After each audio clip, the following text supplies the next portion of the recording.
മലയാള വ്യാകരണത്തിലെ ഏറ്റവും പ്രധാനപ്പെട്ട ഒന്നാണ് ക്രിയ എന്ന് പറയുന്നത്. അതായത് ഒരു പ്രവൃത്തിയെ കുറിക്കുന്ന ശബ്ദം അല്ലെങ്കിൽ വാക്കാണ് ക്രിയ. നമ്മൾ എന്ത് ചെയ്യുന്നു അതിനെ സൂചിപ്പിക്കുന്നതാണ് ക്രിയ എന്ന് പറയുന്നത്. ഉദാഹരണം: കളിക്കുന്നു, നടക്കുന്നു. അങ്ങനെ നമ്മൾ എന്താണ് പ്രവർത്തിക്കുന്നത് അതിനാണ് ക്രിയ എന്ന് മലയാളത്തിൽ പറയുന്നത്. അതിനോടൊപ്പം തന്നെ കാലം കാലം മറ്റൊരു വാക്കാണ്, വേറൊന്നുമല്ല. ക്രിയ നടക്കുന്ന സമയത്തെ കുറിക്കുന്നതാണ് കാലം എന്ന് പറയുന്നത്.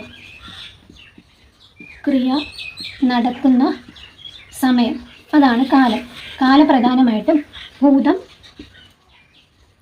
ഭാവി, വർത്തമാനം.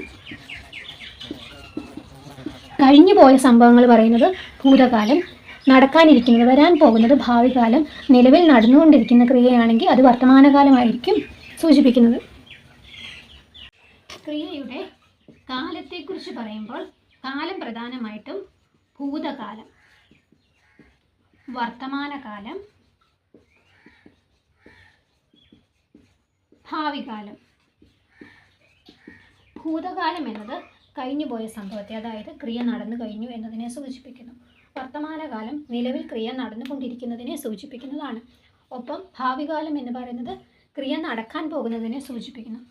ഉദാഹരണമായിട്ട് നമുക്ക് കളിക്കുക എന്ന ക്രിയ എടുക്കാം.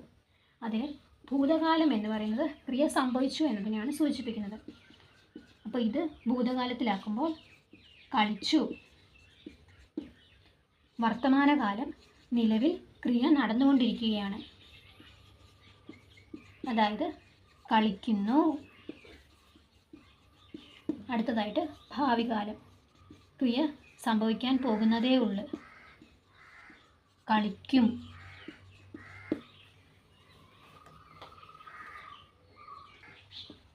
ക്രിയയുടെ വിഭജനം. പ്രധാനമായിട്ടും ക്രിയയെ 4 ആയിട്ട് തരംതിരിക്കുന്നു. ഒന്നാമത്തേത് സകർമ്മകം, അകർമ്മകം. രണ്ടാമത്തേത് കേവലം, പ്രയോജകം. മൂന്നാമത്തെ ഡിവിഷൻ എന്ന് പറയുന്നത് കാരിതം, അകാരിതം. നാലാമതായിട്ട് വരുന്നത് മുറ്റുവിന, പറ്റുവിന. ഇങ്ങനെയാണ് പ്രധാനമായിട്ടും ക്രിയയെ തിരിച്ചിരിക്കുന്നത്. അപ്പോൾ ഇന്നത്തെ ക്ലാസ്സിൽ കണ്ടത് ക്രിയ എന്താണ്, കാലം എന്താണ്, ക്രിയയുടെ വിഭജനം എന്താണെന്നാണ്. ക്രിയ എന്നാൽ ഒരു പ്രവൃത്തിയെ കുറിക്കുന്ന ശബ്ദം അല്ലെങ്കിൽ വാക്കാണ് ക്രിയ. കാലം ആ ക്രിയ നടക്കുന്ന സമയത്തെ സൂചിപ്പിക്കുന്നു. അതനുസരിച്ച് ഭൂതകാലം, വർത്തമാനകാലം, ഭാവികാലം.